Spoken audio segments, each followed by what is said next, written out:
Welcome to the Leo. మూలిగే నక్క మీద తాటిపండు పడ్డట్టు ఇప్పటికే సర్వేలన్నీ కూడా నగరిలో రోజా ఓడిపోబోతుంది అని చెబుతున్నాయి. అయితే దాని నుంచి ఎలాగైనా సరే బయటపడాలని విశ్వ ప్రయత్నం చేస్తున్నటువంటి రోజాకు మంత్రి పెద్దిరెడ్డి రూపంలో అతిపెద్ద ఎదురు దెబ్బ తగిలినట్టుగా తెలుస్తుంది. దాదాపుగా రోజా ఓటమికి పెద్దిరెడ్డే కారణమా అన్న స్థాయిలో ఇప్పుడు నియోజకవర్గంలో అయితే చర్చ నడుస్తుంది. ఇక ప్రధానంగా 5 మండలాలు ఉంటే 5 మండలాల్లోని జెడ్పీటీసీలందరూ కూడా రోజాకి వ్యతిరేకంగా రాజీనామా చేశారు. వారందరూ కూడా ఆ ఇతర పార్టీల్లో చేరటం కూడా జరిగింది. అయితే అందులో కొంతమంది ఈ రోజుకి రోజాకి వ్యతిరేక వర్గంగా అంటే వైసీపీలోనే ఉంటూ రోజాకి వ్యతిరేక వర్గంగా పనిచేస్తున్నారు. అందులో ఒక కీలక నేతను రోజా జిల్లా అధ్యక్షుడి చేత సస్పెండ్ చేయించింది. పార్టీ వ్యతిరేక కార్యక్రమాలకు పాల్పడుతున్నాడని చెప్పి రోజా ఫిర్యాదు చేయడంతో ఒక వైసీపీ ఆ మండల స్థాయి నేతనైతే సస్పెండ్ చేయడం జరిగింది. ఆ సస్పెండ్కి గురైన వ్యక్తి ఎవరయ్యా అంటే పెద్దిరెడ్డి రామచంద్రారెడ్డికి దగ్గర వ్యక్తి, ఆయన కనుసన్నంలో నడిచే వ్యక్తి అని చెప్పి ఒక అనుమానం ఉంది. ఎప్పుడైతే పెద్దిరెడ్డికి చెందిన వర్గాన్ని పార్టీ నుంచి రోజా సస్పెండ్ చేయించిందో దీంతో పెద్దిరెడ్డి కూడా కొంత ఆగ్రహం అయితే వ్యక్తం చేసినట్టుగా తెలిసింది. ఎవరైతే రోజాకి యాంటీగా ఉన్నారో వారందరినీ మరింత రోజా మీదకు ఊసుకొలపడమే కాకుండా రోజా ఓటమికి పరోక్షంగా పెద్దిరెడ్డి పావులు కదుపుతున్నాడని తెలిసి ఆ రోజా బోరుమనే పరిస్థితి. అలాగని పెద్దిరెడ్డినా ఎదుర్కోలేదు. పోనీ పెద్దిరెడ్డి చేసే వాటినా తిప్పి కొట్టడానికి ఆల్రెడీ రోజాకి యాంటీ వర్గం అక్కడ పెద్దగా ఉంది. ఇదే సమయంలో పెద్దిరెడ్డికి చెందిన మనుషుల్ని పార్టీ నుంచి సస్పెండ్ చేయించడం మరింత రభసగా మారింది. దీంతో ఇప్పుడు నగరీలో రోజా ఎలా గెలుస్తుందో మేము కూడా చూస్తామని చెప్పి సొంత పార్టీలోనే ఒక వర్గం కంకణం కట్టు కూర్చునుంటే మరి ఒక 5 మండలాలకు చెందిన జెడ్పీటీసీలు మండల స్థాయి నేతలందరూ కూడా ప్రతిపక్ష పార్టీలోకి వెళ్ళిపోవటం రోజాకి ఇప్పుడు చావుదప్పి కన్నులొట్టపోయినట్టు. రోజా 2 సార్లు కూడా చావుదప్పి కన్నులొట్టపోయినట్టే గెలిచింది. మొదటిసారి 1000 ఓట్లు సుమారు 1500 ఓట్ల తేడాతోనే గెలిచింది. రెండోసారి 2000 ఓట్ల తేడాతో గెలిచింది. అంతే తప్ప రోజా ఏమీ ఏ రోజు మెజార్టీతో గెలవలా. సరే 2 సార్లు కూడా అది రోజా అదృష్టం అనుకోవచ్చు. బట్ ఎప్పుడైతే తనను భుజాల మీద మోసారో కార్యకర్తలు కానివ్వండి, స్థానిక నేతలు కానివ్వండి, వారందరినీ రోజా విస్మయించింది. గెలిచిన తర్వాత దాచుకోవడం మీద పెట్టిన శ్రద్ధ నగరీ నియోజకవర్గం మీద పెట్టలేదు. ఏ అభివృద్ధి కార్యక్రమాన్ని చేయలేదు. పైగా ఆ చైర్మన్ పదవి ఇవ్వడం కోసం, మున్సిపల్ చైర్మన్ పదవి కోసం దాదాపుగా 40 లక్షలు తీసుకుని రెడ్ హ్యాండెడ్గా దొరికేసిన పరిస్థితి. తన సోదరుడు చోట 40 లక్షలు తీసుకుందని చెప్పి స్వయంగా వైసీపీ కార్పొరేటర్లే బయటకు వచ్చి ఆరోపణలు చేసే పరిస్థితి ఆధారాలతో సహా. అసలు రోజాకి మొదట్లో టికెట్ రాకూడదని చెప్పి పెద్ద ఎత్తున నిరసన కార్యక్రమాలు చేశారు.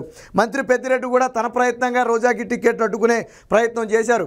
మరి రోజా ఏం మాయ చేసిందో తెలియదు కానీ ఒక రకంగా రోజా నోటికి భయపడే జగన్మోహన్ రెడ్డి టికెట్ ఇచ్చాడని చెప్పి కూడా ఒక వినికిడి. ఎందుకంటే రోజాకి టికెట్ ఇవ్వకపోతే అలిగితే ఏం మాట్లాడుతో ఎవరికీ తెలియదు.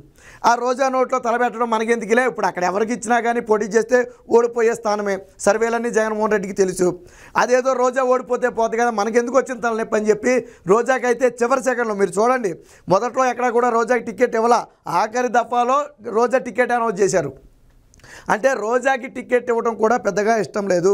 మంత్రి పదవి కూడా రాకుండా అప్పట్లో పెద్దిరెడ్డి రామచంద్రారెడ్డి కొంత ఫైరవీలు నడిపారని చెప్పి అప్పట్లో ఆరోపణలు ఉన్నాయి. బట్ రోజా అప్పటికే ఏపీఐఐసి చైర్మన్గా ఉండి అలిగి రాజీనామా చేసింది. 3 నెలల ముందే రాజీనామా చేసింది. ఇక తప్పని పరిస్థితుల్లో రోజాకి మంత్రి పదవి ఇవ్వాల్సి వచ్చింది.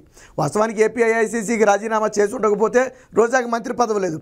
అందులో ఉంటే మంత్రి పదవి ఎవరని తెలిసే రాజీనామా చేసి కొంత అలిగి బయటకు కూడా రాకపోతే ఇక జగన్మోహన్ రెడ్డి తప్పని పరిస్థితుల్లో ఆ పోస్ట్ అయితే ఇవ్వడం జరిగింది. ఇచ్చిన తర్వాత విహారయాత్రలు చేయడం తప్ప ఆవిడ గారు రాష్ట్రానికి చేసింది ఏమీ లేదు.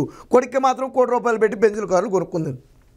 వాస్తవానికి పెద్దిరెడ్డి రోజాకి మధ్య వైరం అనేది ఇప్పటి నుంచి కాదు, మొదటి నుంచి కూడా ఉంది. ఒక రకంగా చెప్పాలంటే పచ్చగడ్డేస్తే బొగ్గమనే స్థాయిలో ఉంది. దాదాపుగా ఎప్పటికే 2-3 సార్లు ఈ వైరం జగన్మోహన్ రెడ్డి దాకా కూడా వెళ్ళింది. జగన్మోహన్ రెడ్డి అనేక సందర్భాల్లో వాళ్ళందరినీ కలిపే ప్రయత్నం చేసినా జగన్మోహన్ రెడ్డి ముందు ఏదో కలిసిపోయినట్టు యాక్ట్ చేస్తున్నారు తప్ప జగన్మోహన్ రెడ్డి తప్పుకోగానే మళ్ళీ వైరం అనేది బయటపడిపోతుంది. రోజా వర్గీయుల మీద పెద్దిరెడ్డి చర్యలు తీసుకోవడం, పెద్దిరెడ్డి వర్గీయుల మీద రోజా చర్యలు తీసుకోవడం, ఇవన్నీ కూడా ఏంటంటే సొంత పార్టీలోనే అంతఃకలహాలు తీవ్రస్థాయిలోకి వచ్చాయి. అందులోనూ రోజా భర్త సెల్వమని ఇటీవల వారి మీద కొన్ని వివాదాస్పద వ్యాఖ్యలు చేయటం, మా ఎంగులు మెతుకులు తిని మా భిక్షతో బతికిన వాళ్ళు ఈరోజు మా మీదే రుబాబు చేస్తున్నారని చెప్పి ఏదైతే కొన్ని వ్యాఖ్యలు చేశారో దాన్ని వాళ్ళు బలంగా తిప్పికొట్టారు. మీ ఎంగిలి మెతుకులు మేము తిని బతకలేదు, మా భుజాల మీద మోస్తే మీరు ఈరోజు ఈ స్థానంలో ఉన్నారు.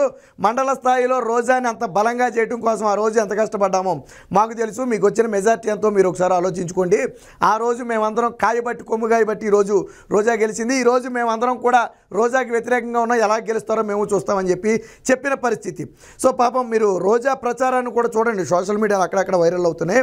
రోజా ప్రచారంలో పట్టుమని 10 మంది కూడా కనపట్ల. ఆ కాన్వాయ్ మీద 3-4 ఉంటున్నారు, కాన్వాయ్ ముందు ఒక 4 జెండాలు పట్టుకుంటున్నారు. మొత్తం కలిపి 10 నుంచి 12 మంది.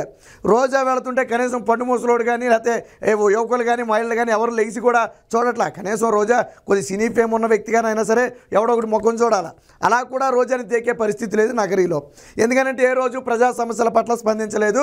నగరీకి నేను ఇది చేశాను అని ఈ రోజుకి రోజా ఏమీ చెప్పుకోలేకపోతుంది. ఆ స్థాయిలో రోజా మీద అయితే అంటే ఉంది.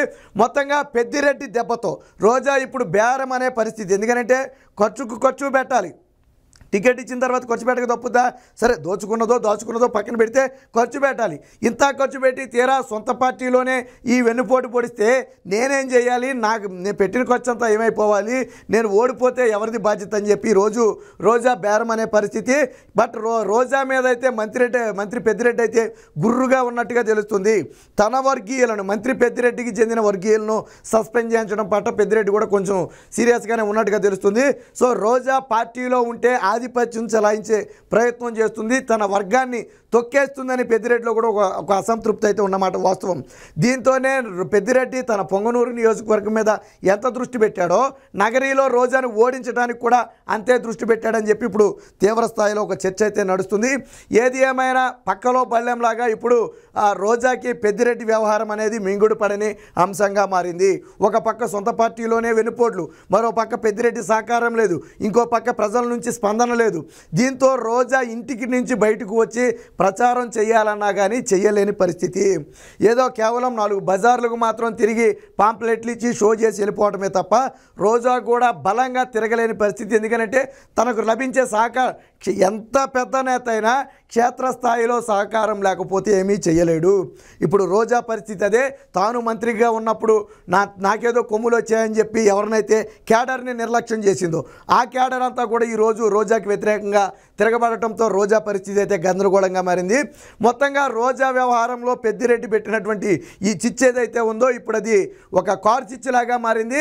రోజాకి పెద్దిరెడ్డికి మధ్య వైర్యం అనేది మరింత పెరిగింది తప్ప ఎక్కడ కూడా తగ్గలేదు. మరి ఎప్పటికైనా అధిష్టానం జోక్యం చేసుకుని దీన్ని సర్దుమణిగేటట్టు చేస్తుందా, లేదా ఇదే విధంగా ఎన్నికల వరకు వెళితే రోజా ఓడిపోతుందా లేదా అనేది వేచి చూద్దాం.